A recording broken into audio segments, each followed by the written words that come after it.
Kung pagiging undocumented alien ko po, bawal po ako magsilbi. Bawal na po ako magtrabaho sa ating bayan na ginawa ko lang naman ho yun para mapakain yung mga anak ko, para maitawid yung mga anak ko sa paghihirap. Kung kasalanan ho yun sa tingin ho ninyo, then guilty po ako. Welcome sa isa na namang episode ng Ayon sa Batas, ang show na nagtataka kung bakit pinapayagan ng COMELEC na tumakbo bilang senador ang mga questionable ang pagka-Pilipino at convicted pa sa kasong libel.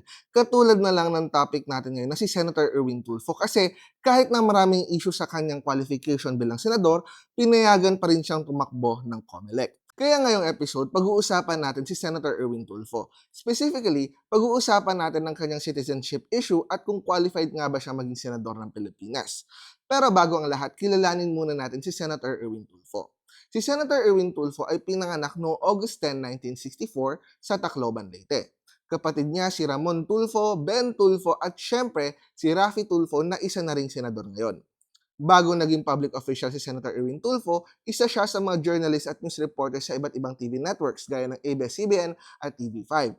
Noong 2022, inappoint siya ni President Bongbong Marcos bilang Secretary ng Department of Social Welfare and Development. Sa isinagawang press con kanina ni incoming Press Secretary Attorney Trixie Cruz Angeles, kumpirmado ng nominee ang mamamahayag na si Erwin Tulfo bilang Secretary ng Department of Social Welfare and Development o DSWD. Pero hindi nagtagal ang paninilbihan ni Senator Erwin Tulfo bilang DSWD Secretary dahil noong December 27, 2022, hinarang ng Commission on Appointments ang appointment ni Senator Erwin Tulfo bilang DSWD Secretary. Ayon kay then Senate President Mig Zubiri na miyembro ng Commission on Appointments, ang hindi pagkumpirma sa appointment ni Senator Erwin Tulfo bilang DSWD Secretary ay dahil sa kanyang citizenship issue at libel case conviction. Sa ikalawang pagkakataon, na-bypass muli ng Commission on Appointments o CA si Department of Social Welfare and Development o DSWD Secretary Erwin Tulfo.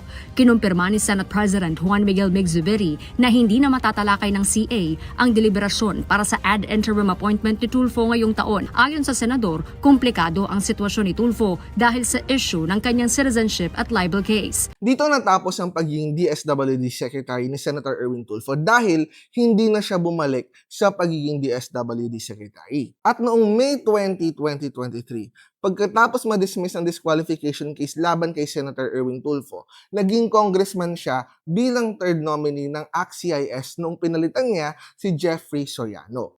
Former Social Welfare Secretary Erwin Tulfo takes his oath as representative of the Anti-Crime and Terrorism Committee Involvement and Support, or ACT-CIS of party list. This after the Commission on Elections Second Division dismissed the disqualification case against the former broadcaster. Nagsilbing congressman si Senator Erwin Tulfo hanggang matapos niya ang kanyang termino noong 2025.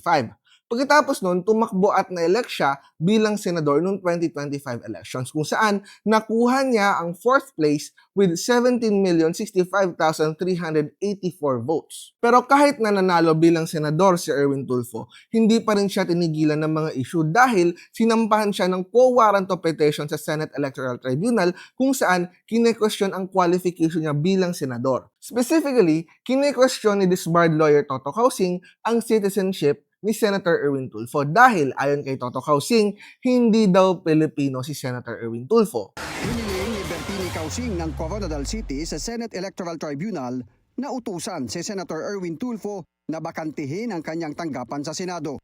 Sa kanyang 19 na pahinang quo warranto petition, giniit ni Causing na si Senator Erwin Tishina Tulfo at ang US citizen na si Eric Sylvester Tulfo ay iisang tao.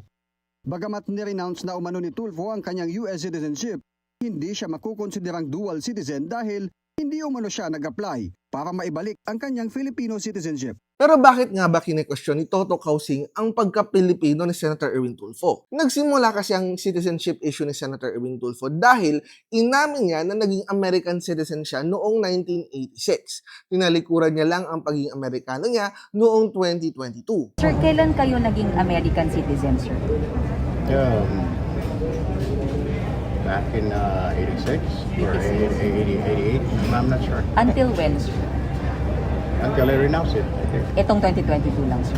Pero hindi lang yan ang buong istorya dahil apparently noong sinubukan daw i-renounce o talikuran ni Senator Erwin Tulfo ang kanyang American citizenship noong 2022, hindi siya pinayagan ng US government. Dahil ayon kay Senator Erwin Tulfo, sinabi sa kanya ng US government na hindi siya naging US citizen kasi hindi daw niya na-meet yung criteria. Kaya wala daw siyang i-renounce. So in other words, tama po ba ang pagkaintindi namin na you have never been a US citizen? May gano'n ang pagkasabi po tema po doon sa papel po meron po tayong hindi submit pertinent documents. Sinasabi po may ilang may dalawang dokumento na hindi tayo na-submit. So all the while akala ho natin tayo ho US citizen. Pero nung tayo po mag-renounce, ang sinasabi lang po paano ka makapag-renounce kung hindi mo naman na-meet yung criteria yung pagiging US citizen. Yun po. So all the while, from 1986 hanggang 2022, inakala ni Senator Erwin Tulfo na US citizen siya pero hindi naman daw pala. Pero ang katakataka kasi dito, mayroong US passport si Senator Erwin Tulfo at hindi naman pwedeng magkaroon ng US passport ang ordinaryong tao kung hindi siya US citizen. Ang pagkakaalam niya, siya ay American citizen. Meron dahilan kung bakit all along American citizen ang tingin niya. Bakit? Tuloy natin. Sabi nga all along you were thinking that you were a US citizen. Kayo po ba na-issuehan ng US passport? Opo, na-issuehan ho tayo, sir. Pero babase ho dun sa documents na binigay ho nila sa akin, kinuha ho nila. And there is more. Lumabas sa aking research na merong kumakalat sa social media na sulat na di umano'y pinadala kay Senator Erwin Tulfo mula sa US Embassy saying na gumamit ng ibang pangalan si Senator Erwin Tulfo para makakuha ng US passport. Ayon sa alleged letter from the US government, ginamit di umano ni Senator Erwin Tulfo ang pangalang Eric Sylvester Tulfo para makakuha ng US passport. Ayon din sa nasabing letter na di umano'y galing sa US government, itong si Senator Erwin Tulfo aka Eric Sylvester Tulfo ay ipinanganak daw sa Hawaii noong December 1965. At yung US birth certificate di umano ni Eric Sylvester Tulfo was obtained through fraudulent means o sa mapandinlang na paraan. Pero disclaimer lang, hindi verified ang letter na ito dahil hindi ito kinonfirm ni Senator Erwin Tulfo o ng US Embassy. Kaya medyo mahirap din pagtiwalaan ang sulat na ito. Pero ang isang hindi maitatangging katotohanan ay nagsilbi si Senator Erwin Tulfo bilang miyembro ng US military from 1992 hanggang 1996. Sinabi ito mismo ni Senator Marcoleta during the confirmation hearing ni Senator Erwin Tulfo sa Commission on Appointments noong siya ay DSWD Secretary pa lang. Dahil isa ito sa mga dokumento na binigay mismo ni Senator Erwin Tulfo sa Commission on Appointments.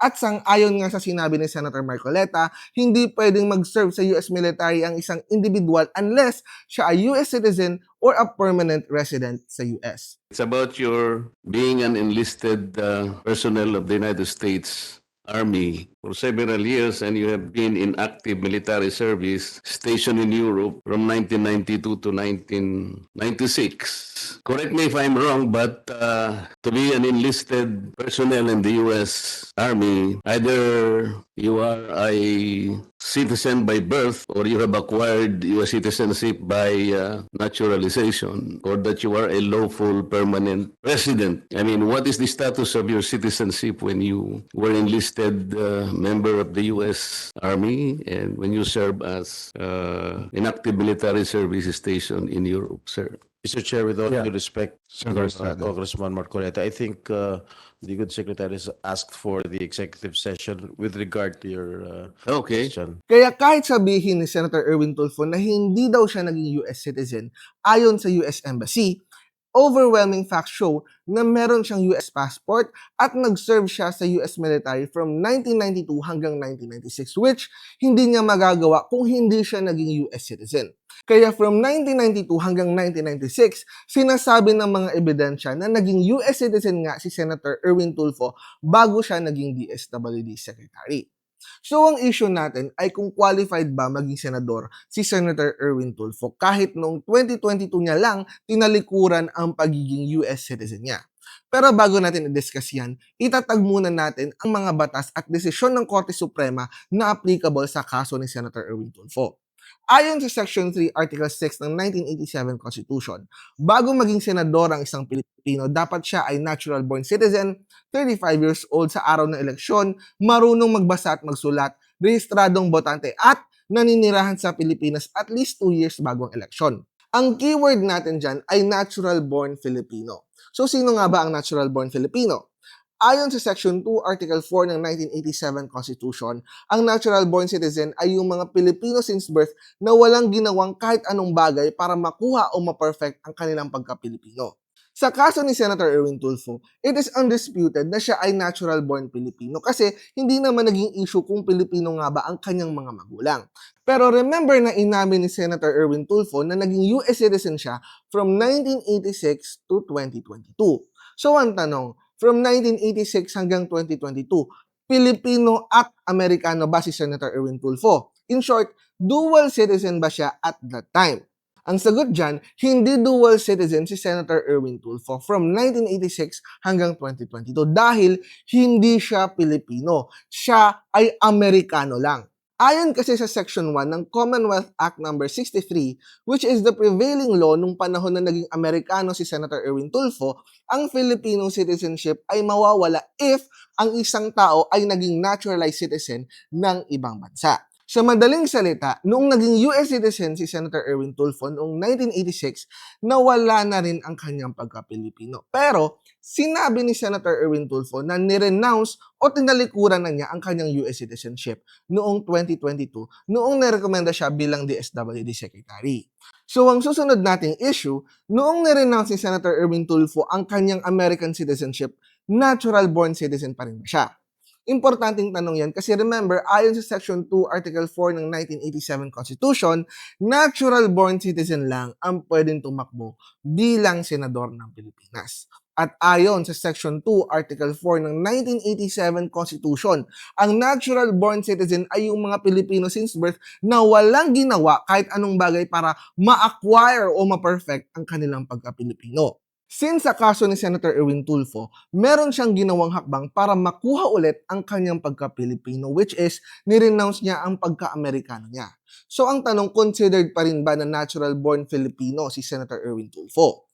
Ang sagot dyan ay yes, natural-born citizen pa rin si Senator Erwin Tulfo if naging Pilipino siya ulit. Kasi sa kasong Bengson III versus House of Representatives Electoral Tribunal, sinabi ng Supreme Court na ang natural-born citizen Filipino na naging foreign citizen ay magiging natural-born citizen ulit kapag naibalik sa kanya ang kanyang pagka-Pilipino. In fact, ayon sa Section 3 ng Republic Act No. 9225 o Citizenship Retention and Reacquisition Act of 2003, ang natural-born Filipino na naging naturalized foreign citizen ay magiging Pilipino ulit kapag nanumpa ulit sila ng katapatan sa Republika ng Pilipinas. Pero, ang panunumpa ng Oath of Allegiance sa Republika ng Pilipinas ay isa lang sa requirements para maging qualified si Senator Erwin Tulfo para maging senador ng Pilipinas.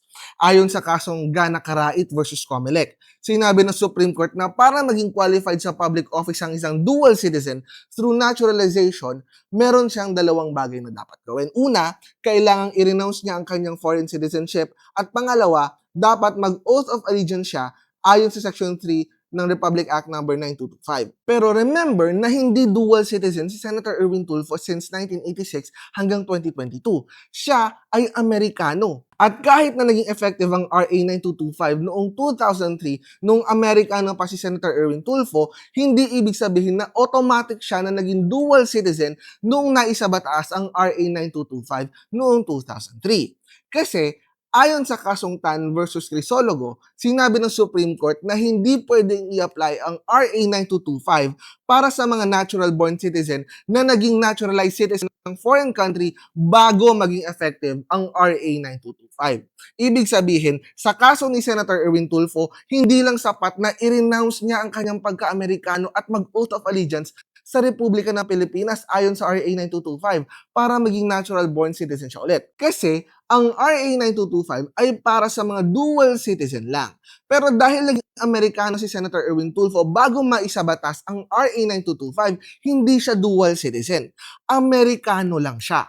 So ano ba dapat ang ginawa ni Senator Erwin Tulfo para maging qualified siya na tumakbo bilang senador sa Republika ng Pilipinas? Dapat sana Ang ginawa ni Senator Erwin Tulfo ay nag-file siya ng petition for reacquisition of Philippine citizenship sa Bureau of Immigration. Kapag nag-grant ang kanyang petition ng Bureau of Immigration, either magiging Pilipino si Senator Erwin Tulfo or dual citizen. Pero whatever the case, applicable na sa kanya ang RA 9225. At para maging qualified na candidate siya bilang senador, i-attach niya na lang ang kanyang Affidavit of Renunciation of Foreign Citizenship sa kanyang Certificate of Candidacy. Doon pa lang siya maging qualified na candidate bilang senador ng Republika ng Pilipinas. Admittedly, ang mga evidence lang na nakuha natin ay hanggang 2022 lang at hindi natin alam kung nag-apply na nga ng reacquisition of Filipino citizenship si Senator Erwin Tulfo bago siya tumakbo bilang senador noong 2025. Pero I doubt it kasi kung nag-reapply nga siya ng Filipino citizenship, sana binanggit niya yan sa mga interview sa kanya kasi malakas na argument yan para sa kanya. Pero kung hindi nga siya nag-apply for reacquisition of Filipino citizenship, I submit na hindi siya qualified para maging senador ng Republika ng Pilipinas dahil hindi pa siya natural-born Filipino. Pero part 1 pa lang ito ng ating Tulfo serye. Sa susunod na episode, pag-uusapan naman natin ang kanyang conviction sa libel case at kung grounds ba ito para ma-disqualify siya bilang senador ng Republika ng Pilipinas.